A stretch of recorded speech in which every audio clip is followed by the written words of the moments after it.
राम राम जी। आत्म मंथन में आपका स्वागत है। मूलांक 6 वालों के बारे में प्रोडिक्शन कर दे रहे हैं। मूलांक 6 वालों के लिए क्या कहता है स्प्रेड? अच्छा कहता है तो आगे बढ़ जाओ, नेगेटिव कहता है तो मैं हूं ना आपको मोटिवेट कर रही हूँ, आपको समझा रही हूँ, आपको बता रही हूँ किस तरह से आपने आगे बढ़ना है। ठीक है, अब आपने करना क्या है, देखो उपाय बताती हूँ, वो समझ लो, अंडरस्टैंड कर लो सारी चीज़ों को। ठीक है, उसके बाद आपको मित्र शत्रुओं को कैसे हैंडल करना है वो बताती हूँ, उसको भी समझ लो। उसके बाद आप लोगों को मैं क्वेश्चन का उत्तर भी दे रही हूँ, जो आप क्वेश्चन भेजते हो उसका भी आंसर आपको दे रही हूँ। तो आप अपना क्वेश्चन भी भेज सकते हो, लेकिन उसके लिए आपने करना क्या है कि आपने सब्सक्राइब किया होना चाहिए, कमेंट आप करते हो, फिर तभी आप हमें अपना प्रश्न भेजना। ठीक है, अगर एक बार प्रश्न भेज चुके हो तो वेट करो, अगर अर्जेंट है कुछ तो पर्सनल में पूछ लो, नहीं तो बाकियों की बारी है, उनको पहले, सबके मैं प्रश्न लूँगी, सब मेरे लिए बराबर हैं। ठीक है, अब यहाँ पर गुरु मंत्र भी आप लोगों को बता रही हूँ और इसी में आप लोगों को शिवम जी का जो है मैं प्रश्न का उत्तर भी इस वीडियो में दूंगी। ठीक है, अब मूलांक 6 वालों के लिए मंडे के दिन क्या रहने वाला है। देखो मंडे वाले दिन मुझे ऐसा लगता है इमोशनल डिस्टर्बेंस तो आपके पास थी, लेकिन भाग्य भी आगे बढ़ता हुआ दिखाई देता है। कितनी बार क्या होता है, हम अंदर ही अंदर कहीं ना कहीं टेंशन में, परेशानी में या किसी दुविधा में होते हैं, लेकिन भाग्य जो होता है वो हमें साथ देता हुआ आगे बढ़ता हुआ दिखाई देता है। ठीक है ना, तो बहुत बेहतर है आप अगर अपने इमोशंस को कंट्रोल करो और आगे बढ़ोगे तो आपके लिए बहुत बढ़िया। अब बात कर लेते हैं ट्यूसडे वाले दिन की। ट्यूसडे वाले दिन मुझे ऐसा लगता है आप फिर भी दुखी हो, अंदर से परेशान हो, किसी न किसी समस्या के अंदर आप जो है परेशान होते चले जा रहे हो, आपको दिक्कत आ रही है, लेकिन यहाँ पर ट्यूसडे वाले दिन आप कुछ प्राप्ति भी कर रहे हो, यानी कि आपने किसी चीज़ को जो कुछ किया उससे आपको रिजल्ट प्राप्त होता हुआ, आप अकेले जाते हो और कुछ ना कुछ धन अर्जित करके लेके आते हो, या कोई नया काम शुरू करना चाहते हो तो आप इस दिन नया काम कोई शुरू करने वाले हो, यानी कि कोई नया वेंचर, कुछ नई चीज़ के अंदर इन्वेस्टमेंट। ये आप ऊपर की तौर पे तो सब कुछ कर रहे हो, लेकिन अंदर से आप दुखी हो, परेशान हो, किसी से ज़्यादा बात करना नहीं चाहते, अकेले में रहना चाहते हो, अपना घुटना चाहते हो, तो यहाँ पे आपके लिए कुछ ना कुछ स्थितियाँ जो है इस तरह की बनती हुई दिखाई देती। तो आपने करना क्या है, देखो आप पार्क में घूमने जाओ, नंगे पैर घूमो, आपको अच्छा लगेगा, थोड़ी देर बैठो, मेडिटेशन करो, आपको बढ़िया लगेगा। ठीक है, अकेले बैठ के आत्म मंथन का समय तो है, लेकिन यहाँ आप आत्म मंथन भी करते हुए दिखाई नहीं देते। मैं बोलती हूँ ना आपको हमेशा, अकेलापन आपको अपने अपने अंदर से जो है आपको मंथन करना है, खुद को जानना है, क्योंकि आपको कोई ना जान सकता है ना आप किसी को जान सकते हो। ठीक है, हमारी सबकी अपनी अपनी स्ट्रगल्स हैं और अपनी अपनी स्ट्रगल्स को आपको अकेले झेलना पड़ता है, दूसरा कोई साथ नहीं देता। अब बात करते हैं वेडनेसडे की। वेडनेसडे वाले दिन मुझे ऐसा लगता है यहाँ कुछ ना कुछ आपके लिए स्थिति इस तरह की बनती हुई दिखाई देती है कि आप कहीं ना कहीं जो है किसी न किसी लेडी से कुछ ना कुछ प्राप्त करने के इच्छुक हो, आपको कुछ ना कुछ जो है वहाँ से चाहिए। तो यहाँ पर जब आप ये चीज़ देखते हो कि भाई यहाँ पे वो लेडी जो है आपकी मदद करती हुई दिखाई दे रही है, अच्छी पोजीशन पे लेडी है, ऐसी कोई बात नहीं है कि आपके लिए कुछ बढ़िया कर नहीं रही, यहाँ पे आपके लिए अच्छी पोजीशन के ऊपर वो बैठी हुई हैं, तो आपकी मदद करती हुई दिखाई देती हैं। और अगर कोई सामने है भी तो यहाँ ऐसा भी है कि आप कहीं ना कहीं शायद देवी दर्शन को जा सकते हो, किसी भी देवी का आप जो दर्शन करने के लिए जा सकते हो यहाँ पे वेडनेसडे वाले दिन, उसके लिए भी आप जाते हुए दिखाई देते हो। आपका किसी मंदिर में जाना, किसी धर्म स्थान पे जाना, देखो जहाँ पर पानी वगैरह है ज़्यादा तो वह स्थिति पास के मंदिर में जाकर हो आना, ज़्यादा दूर के डिस्टेंस पे मत जाना। जबकि यहाँ पे आपकी लंबी ट्रैवलिंग मुझे दिखाई दे रही है, अवॉइड करना इस ट्रैवलिंग को, क्योंकि आजकल मौसम बिल्कुल सही नहीं है। ठीक है, तो यहाँ पर आप ट्रैवलिंग को अवॉइड करना, अगर हो सके तो पास के देवी मंदिर में जाके दर्शन कराना, आपके लिए जो है रिजल्ट्स सेम टू सेम आएंगे। ठीक है, कोई स्त्री जो है आपकी मदद करती हुई दिखाई देती है, आपको धन देती हुई दिखाई देती है, आपको फ्रूट्स मिलते हुए वहाँ पे दिखाई देते हैं। फ्रूट्स का मतलब होता है आपने जो काम किया उसके एवज में आपको बेनिफिट मिलता हुआ। ठीक है, तो यहाँ पर आपने करना क्या है, लाल रंग का फूल जो है आपने माता रानी को चढ़ाना है, और येलो कलर की चुन्नी जो है, अगर आप चुन्नी चढ़ाना चाहते हो तो चुन्नी आप पीले रंग की चढ़ा सकते हो माता रानी को, और फूल जो है, पुष्प जो है वो आपने लाल रंग के चढ़ाने हैं। ठीक है, अब लड्डू ले जाना चाहो तो लड्डू भी आप ले जा सकते हो। थर्सडे की बात करते हैं। थर्सडे वाले दिन मुझे ऐसा लगता है आपका काम नहीं बनेगा, आपको बहुत दिक्कतें आएंगी। ठीक है, आपने इतनी कोशिश भी करी, सब कुछ किया, लेकिन काम यहाँ कहीं अटकता हुआ थर्सडे वाले दिन दिखाई देता है। मुझे नहीं लगता आपका कोई काम पूरा होने वाला। ठीक है, तो करना क्या है, ज़बरदस्ती का अपने आप को उस चीज़ में ड्रैग मत करो, क्योंकि क्या होगा, उस काम के अंदर आपकी सारी ताकत जो है सोक हो जाएगी। सपोज करो आप किसी भी काम को कर रहे हो और मन में ढार रहे हो कि भाई मुझे तो आज रिजल्ट मिल के रहेगा, मिल के रहेगा, तो भैया मेरी बात मान लो, रिजल्ट बिल्कुल मिलने वाला नहीं है। ठीक है, दिमाग तरह तरह की बातों में घूम रहा है, और मेहनत करने से सब होता है, मेहनत करने से, आज के दिन मेहनत करने से कुछ नहीं होने वाला। इसलिए ज़्यादा मेहनत करके पूरी ताकत मत लगा देना। मेहनत करो, उसमें पूरी एनर्जी लगाने की ज़रूरत नहीं, क्योंकि आपको जैसा वक्त है उसके हिसाब से चलना ही पड़ेगा। ये वक्त आपके लिए थर्सडे वाला दिन फेवरेबल ही नहीं है। ठीक है, अब उसके बाद आपने करना क्या है, देखो, अगर आप गुरु को नमस्कार करते हो, आप हल्दी का और केसर का मिला करके तिलक लगाते हो, तो आपके लिए फिर भी कोई रिजल्ट आ सकता है, अदरवाइज कोई पॉसिबिलिटी नहीं है। फ्राइडे की बात करते हैं। फ्राइडे वाले दिन मुझे ऐसा लगता है यहाँ पर स्थिति कुछ ऐसी है कि आप जहाँ हो वहाँ अप्रसन्न हो। ठीक है, लेकिन जो दूर वो कई बार होता है ना, हमारे हाथ में जो होता है तो वो हमें अच्छा नहीं लगता, लेकिन जो दूर होता है वो हमें बहुत लुभारा होता है। ठीक है, grass is always green on the other side. दूसरी जगह आपको हमेशा लगता है सामने वाला बंदा बहुत सुख सुविधा में है, बहुत कुछ जो है इंजॉय कर रहा है अपनी लाइफ को। भाई उसकी स्ट्रगल आप क्या जानो, उसके जूते में रह के देखो तो पता चलेगा ना कि उसको कितना सफ़र करना पड़ रहा है। तो यहाँ पर चीज़ों को समझने की कोशिश करो, ज़बरदस्ती चीज़ों को फोर्स मत करो। आप अननेसेसरली अपने आप को परेशान कर रहे हो, अपने आप को दुखी कर रहे हो, उस चीज़ का कोई लाभ नहीं है। वो दूर के रिजल्ट्स एकदम ज़ीरो हैं आपके लिए। ठीक है, तो आप यहाँ पे रिलैक्स करो अपने नंबर के अकॉर्डिंग। ठीक है, रिलैक्स करो।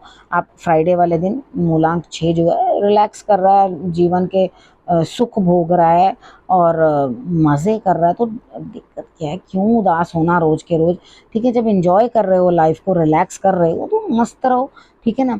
अब यहाँ पे सैटरडे की बात कर लेते हैं। सैटरडे वाले दिन भी मुझे ऐसा लगता है दिमाग कहीं ठिकाने नहीं है, इमोशंस बैलेंस्ड नहीं है।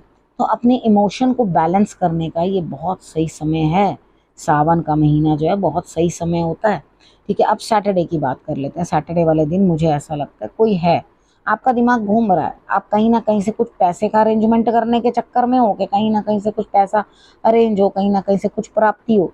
लेकिन मेन पता है क्या चीज़ है, यहाँ पर जितना दिमाग घुमा रहे हो उतने रिजल्ट्स नहीं मिलेंगे। कोई दूसरा आपकी मदद करेगा उन रिजल्ट्स को लेके आने में, आप नहीं। ठीक है, अब हम बात करते हैं संडे की। संडे वाले दिन मुझे ऐसा लगता है यहाँ पे कहीं ना कहीं आपका कार्य पूर्ण होता हुआ दिखाई देता है। कोई ना कोई है ऐसा, ठीक है, जो आपको ज्ञान देगा। गुरु का सम्मान करो, अगर आपने किसी को अपना गुरु बोला, ठीक है, तो सम्मान करो। अब लेकिन ये जो टाइम पीरियड है ना, अक्टूबर तक गुरु जो है राहु के साथ अफेक्टेड है, तो यहाँ पर क्या है, लोग अधिक गुरु का सम्मान कर नहीं रहे, गुरु से भाग रहे हैं, गुरु को छोड़ रहे हैं, छोटी छोटी बातों के लिए खींचातानी कर रहे हैं, बड़ों के साथ बड़ों का अपमान कर रहे हैं, उनको अभद्र भाषा बोल रहे हैं। तो यहाँ पे चीज़ों को अंडरस्टैंड करो, जिसका गुरु खराब उसको आगे जो है बहुत ज़्यादा परेशानियाँ झेलनी पड़ती हैं। तो यहाँ अपने आप के अंदर जो है जोत जलाओ, अपने अंदर जो है लाइट लेकर आओ। अंदर जोत कैसे जलती है, आंखें बंद करो, धीरे धीरे मेडिटेशन पे बैठना शुरू करो, सब चीज़ ज्ञान मिल जाएगा, सब चीज़। क्योंकि एक स्टूडेंट की सेम स्थिति जो होती है दूसरे की नहीं होती। अगर वो ये चीज़ें बताने लगो ना, इस तरह का आभास होता है, ये होता है, वो होता है, तो सामने वाले को कहता है, वो वही चीज़ ढूंढता है, आंखें बंद करके मेडिटेशन कर रहे हैं, भैया वो चीज़ मिल तो रही नहीं है, वो कहाँ है, उन्होंने तो ऐसे बोला था, मेरे गुरु ने तो ऐसा आभास होता है, वैसा आभास होता है। तो कभी भी जो अपने अंदर मेडिटेशन के इफेक्ट्स हैं वो दूसरों से शेयर मत करो, क्योंकि क्या होता है, जो आपको दिख रहा है वो दूसरे को नहीं दिखेगा। वो आपका भाव और आपके ईश्वर के साथ कनेक्टिविटी है, वो दूसरे को कैसे दिख सकती है। ठीक है ना, तो अपने कार्यों को आप पूर्ण करो, तो आपके लिए रिजल्ट्स जो है वो बेटर आएंगे। ठीक है, अब यहाँ पर गुरु मंत्र आपको क्या कहता है। गुरु मंत्र कहता है, देखो संडे वाले दिन काम पूरा होता हुआ दिखाई देता है। मुझे लगता है शायद मैंने आपको ये बताया नहीं, आपके कोई काम जो भी अटका पटका है वो पूर्ण होगा।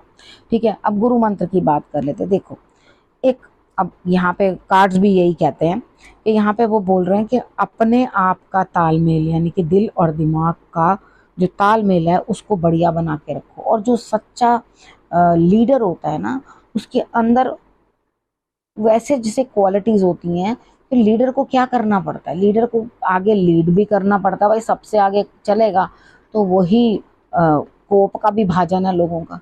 ठीक है ना, वो सबसे आगे चलेगा, सब चीज़ें जो है मैनेज करेगा। तो सबसे पहले क्या है, सारे मेहनत उसी को करनी पड़ती है लीडर को। फॉलोवर्स तो बाद में आते हैं, बाद में आते हैं। तो ये एक अच्छे लीडर की निशानी होती है कि आप जब लीड करने की आपके अंदर कैपेबिलिटी होती है, रूल करने की कैपेबिलिटी होती है, उसको जो है आप देखो अपने अंदर, और अगर नहीं है तो उसको लाओ। ठीक है, आप इस तरह की वाणी बोलो कि लोग कहें कि हाँ भाई इसको फॉलो करना चाहिए, हमें इसके पीछे चलना चाहिए, ये हमारे लिए रोल मॉडल है। अगर आप इस तरह से लीड करना चाहते हो तो अपने आप को उस तरह के लायक भी बनाना बहुत ज़रूरी है। ठीक है, अब शिवम जी का मैं प्रश्न ले लेती हूँ। शिवम जी ने प्रश्न भेजा कि उनकी जीवन साथी के साथ जो है तालमेल बढ़िया नहीं है, आजकल काफ़ी झगड़ा हो रहा है जिसके कारण दिक्कतें आ रही हैं। तो ऐसा कितनी बारी होता है कि हमारा झगड़ा होता है, वो टाइम कभी ग्रह उस टाइम पे सही नहीं होते, कुछ परेशानी होती है। ठीक है, मुझे ऐसा नहीं लगता कि आप मतलब लंबी लड़ाई करोगे। इस टाइम मुझे समझ में आ रही है कि आपको पहले पैम्परिंग मिलती थी, अब वो आपको पैम्परिंग नहीं मिल रही। कुछ लोग क्या होते हैं रिलेशनशिप में ना, ओवर करना शुरू कर देते हैं। ठीक है, कितने लोगों को मैंने ऐसा देखा है कि वो क्या करेंगे, झुक झुक के जूते भी पकड़ाएंगे, सॉक्स भी पकड़ाएंगी लेडीज, और उसके बाद लड़ना झगड़ना और दे डंडे पे डंडा। तो मतलब आप ये खुद सोचो कि आप उतना ओवर पैम्पर क्यों कर रहे हो किसी को। सबको अपना अपना काम खुद करने दो ना, पहले उसको बिगाड़ लेंगे ओवर पैम्पर करके, और फिर उसके बाद उस चीज़ से परेशान होना शुरू हो जाएंगे। ठीक है, तो यहाँ पे बोलने से पहले या कुछ करने से पहले 100 चीज़ें सोचो। अब यहाँ पे क्या है, आपकी वाइफ आपको पैम्पर नहीं कर रही, आपको पैम्परिंग मिल नहीं रही जो पहले मिलती थी, तो यहाँ पे ये रीज़न है शिवम जो आप इतने परेशान हो रहे हो। ठीक है, लेकिन यहाँ पे अब वो इतनी मन के अंदर खुंदक लेके बैठी कि अगर आप ये सोचोगे कि वो आपके लिए कुछ सेंसिटिव मन में रख रही है, तो ऐसा कुछ भी नहीं है। वो तो खुद इस चीज़ से इरिटेट हो रही है, और यहाँ पे आप भी ये चीज़ समझ रहे हो कि मेरे लिए ना तो मैंने गलती कर दी कहीं कुछ। ठीक है, यानी कि कुछ छोड़कर मैंने कुछ प्राप्त किया, वो प्राप्त किया वो भी पर्याप्त नहीं है। समझ गए मेरी बात का मतलब। तो यहाँ पर क्या है कि लोग भी आपका तमाशा देखने के लिए बैठे। अगर आपको ये लग रहा हो कि भाई दूसरे बड़े दुखी होंगे, कि मैं बड़े आंसू बहाऊंगा तो या बहाऊंगी, सॉरी यहाँ तो शिवम है, ठीक है, या आंसू बहाऊंगा तो लोग बड़ा सुनेंगे मेरे, और मेरे दुख के साथ बड़े इत्तेफाक रखेंगे, तो भैया आपसे किसी ने कुछ लेना देना नहीं है। यहाँ पे लोग यहाँ ये इसलिए बैठे हैं कि भैया एक मरे तो हम मौज करें। ठीक है ना, तो यहाँ पर किसी को कुछ लेना देना नहीं। आप गिरोगे उनका फायदा, एक का नुकसान दूसरे का फायदा। गया क्या, आपकी चीज गई। ठीक है, और नुकसान। अब चुप रहने में भलाई है, कुछ बड़ों को बीच में डालो। ठीक है, चुप रहने में भलाई है। जिसको भी आप ट्रस्ट करते हो उसको, इस इंसान को बीच में बात कराओ, तो वो बात करने के बाद आपको जो है सेटलमेंट प्राप्त होगी। ठीक है, अब यहाँ पर कोई लेडी भी है, छोटी उम्र की भी हो सकती है, बड़ी उम्र की भी हो सकती है, लेकिन वो बहुत हार्डशिप के साथ आपके लिए जो है स्थितियां नॉर्मल करने पे लगी हुई हैं। तो अब आप क्या करोगे इन चीज़ों को समझ के कि अभी फ़िलहाल के लिए शांत रहो। ठीक है, बड़ों का रिगार्ड करो, बड़ों की रिस्पेक्ट करो, क्योंकि जिस बाग का माली नहीं होता ना, उस बाग को दुनिया लूट के खा जाती है। ठीक है, तो यहाँ पर ये चीज़ आपको सबक समझने की ज़रूरत है। लेकिन क्या चीज़ है, मुझे नहीं लगता कि यहाँ पर आपके कोई डिस्टर्बेंस लाइफ में आएगी। थोड़ा सा टाइम पीरियड है, शांत हो जाओ, चुप करके बैठो, सब चीज़ सेटल हो जाएगी, सब चीज़ नॉर्मल हो जाएगी। ठीक है, अब क्या करना है, अब रखना है आपने अपना और अपनों का बहुत अच्छे से ध्यान। इसी तरह प्रश्न भेजते रहना आपने, मैं अपने आपके प्रश्नों के उत्तर देती रहूँगी। देखो, मुझे पर्सनल में किसी ने मैसेज नहीं करना। अगर कोई क्वेश्चन यहाँ इसमें चाहिए तो यहाँ पर ही बात करनी है आपने। सिर्फ लाइव के लिए आप क्वेश्चन जो है मेरे को पर्सनल में भेज सकते हो। ठीक है, अब इस विषय को यहीं करते हैं समाप्त। अगले विषय के साथ फिर से आपके पास आऊँगी, तब तक के लिए नमस्कार।